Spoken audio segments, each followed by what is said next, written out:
수원 전세 사기 피해가 심상치 않습니다. 9천 세대 넘는 세입자가 전세 사기를 당할 거란 예상을 내놨습니다. 이른바 빌라 왕을 시켜주겠다며 명의만 빌려와서 집주인이 전세 보증금을 돌려주지 못한 사례와 금액 모두 사상 최고치를 기록했거든요. 전 재산 다 날리고 극단적인 생각할 정도로 정말 제도가 잘못됐기 때문에 이렇게 다양한 피해자가 나오고 있는 겁니다. 어떻게 살아야 될지 모르겠어요. 할 수 있잖아요. 나만 할 수 있잖아요. 왜 우리한테 안 하냐고요, 진짜 그게.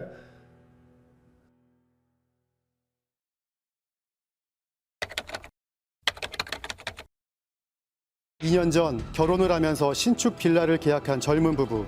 서류를 다 준비해서 이제 갔는데 명의가 바뀐 거예요. 본인도 모르는 사이 바뀌어버린 집주인.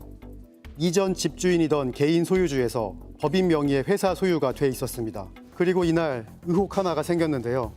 피해자를 양산하며 빌라왕에게 여러 채의 집을 넘긴 동갑내기의 전 소유주입니다. 모종의 공모를 한 게 아니냐. 서울 강서구의 한 신축 빌라와 소형 아파트 밀집 지역. 최근 전세 수요가 줄며 집주인들이 전세금을 돌려주지 못하는 사례가 속출하고 있습니다. 421건.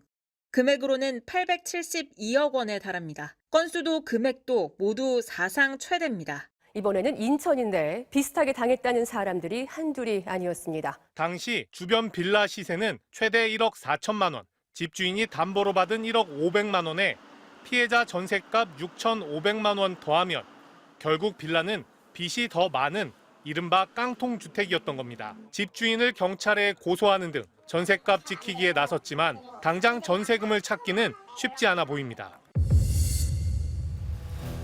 대구에서도 17가구가 한꺼번에 전세 사기를 당했다는 제보가 MBC에 들어왔습니다. 부동산 신탁의 허점을 노린 사건이었는데요. 부산 도심에서 60호실이 넘는 오피스텔을 가진 집주인이 갑자기 잠적하는 일이 벌어졌습니다. 대전의 한 다가구 주택 집주인이 잠적했는데 이번에도 20, 30대 연구원 등 경기도 수원 일대에서 발생한 대규모 전세 사기 의혹과 관련해 예상 피해액이 475억 원에 달한다고 밝혔습니다.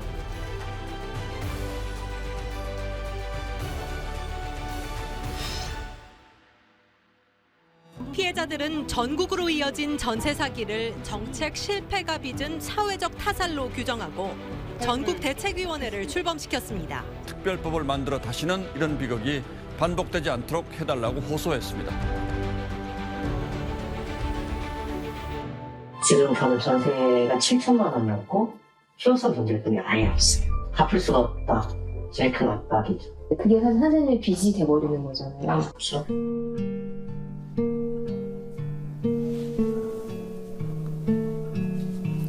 이제 그를 다시 만나지 못합니다.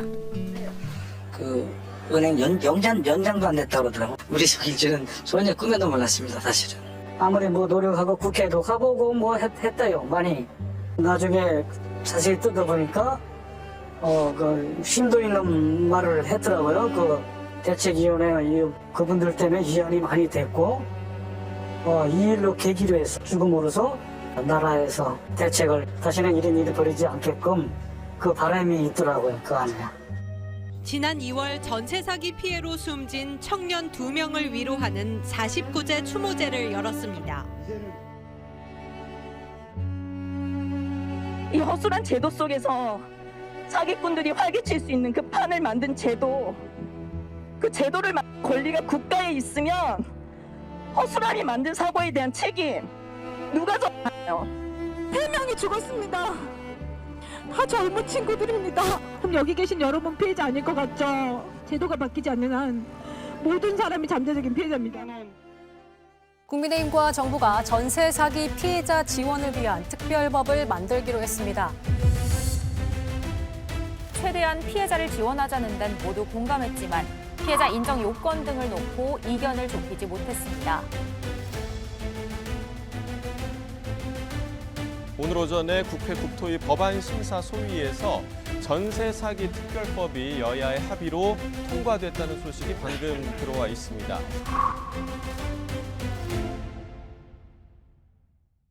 보증금이 급하다는 마음은 100번 이해를 하죠. 하지만 예를 들어서 주가 조작으로 인한 피해, 보이스피싱. 그러면 이 부분들에 대해서 사기 피해를 국가가 대신 내줄 거냐 이런 문제가 있기 때문에 이거는 지금 이렇게 전국 방방곡곡에서 이렇게 다양한 사례로 피해자가 나오고 있다는 건 제도가 잘못됐다는 겁니다. 이것도 정말 힘들게 입찰을 한 거였거든요. 근데 그것마저 안 되니까. 왜 피해자가 대출을 받아야 돼요? 임대인한테 대출해주면 안 돼요? 우리 금액들을? 할 수 있잖아요. 나는 할 수 있잖아요. 왜 우리한테 안 하냐고요, 진짜 그게. 여기는 너무 살기 힘든 나라 같아요, 그냥. 돈 없는 사람은 살기 힘든 나라. 부디 피해자들을 살려주십시오. 제발 살려주세요. 진짜 살고 싶습니다. 절망에 빠지지 말고 희망을 함께 나누자, 죽지 말자. 여기 써서 자기들이 나누기 시작한 거예요. 제가 이걸 장관님한테 선물로 드릴 테니까 쓰실 때마다 전세 사기 피해자들 아픔을 좀 생각해 주십사고 제가 드리겠습니다.